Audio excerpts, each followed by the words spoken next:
민주당의 국정조사 요구서는 사적 채용이라는 표현부터 잘못되었습니다. 이것은 피해 호소인처럼 민주당이 즐겨 쓰는 언어 교란이자 광우병 사태와 같은 허위 선동입니다. 현재 국정조사가 가장 시급한 것은 바로 문재인 대통령의 청와대입니다. 더불어민주당이 대통령실에 대한 국정조사 요구서를 어제 제출했습니다.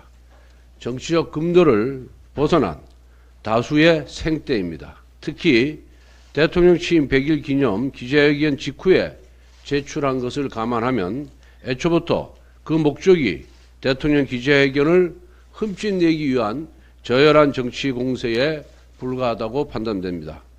국정조사 요구서의 문제점은 일일이 열거하기 힘들 만큼 조악한 수준입니다. 그중 몇 가지만 말씀드리겠습니다. 먼저 민주당의 국정조사 요구서는 사적 채용이라는 표현부터 잘못되었습니다. 이것은 피해 호소인처럼 민주당이 즐겨 쓰는 언어 교란이자 광우병 사태와 같은 허위 선동입니다. 윤석열 대통령실은 합법적인 절차를 거쳐서 인사를 채용했습니다. 사적 채용은 성립할 수가 없습니다. 어떤 정권을 막론하고 대통령과 국정 비전과 철학을 공유하는 인사가 대통령실에 근무했습니다. 국민의힘이나 민주당이나 모두 마찬가지였습니다. 대선을 함께한 인사가 적법한 절차를 거쳐 임기 보장이 되지 않는 별정직으로 일하고 있는 것입니다. 이것이 어떻게 사사로운 채용이라고 할 수 있겠습니까? 또한 민주당은 국정조사라는 개념도 이해하지 못하고 있습니다. 국정조사는 특정 사안에 대해서 그 불법성이 명확할 때 하는 것입니다.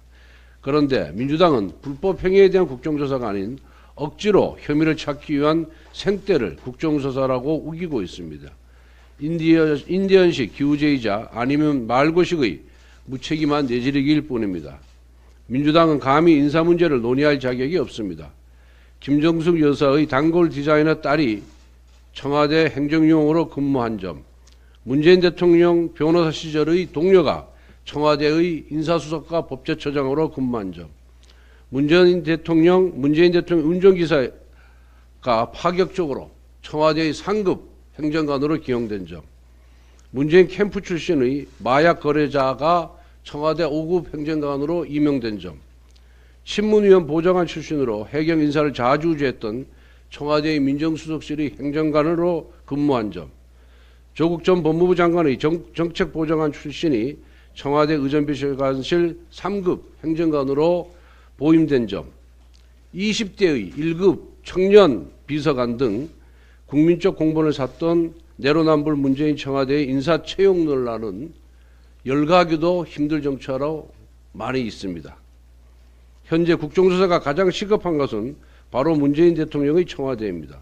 민주당은 문재인 정부 5년 내내 지속되었던 채용 논란은 물론 김정숙 여사의 의상 컬렉션 비용과 예유 등을 국민 앞에 소상히 밝혀야 할 것입니다.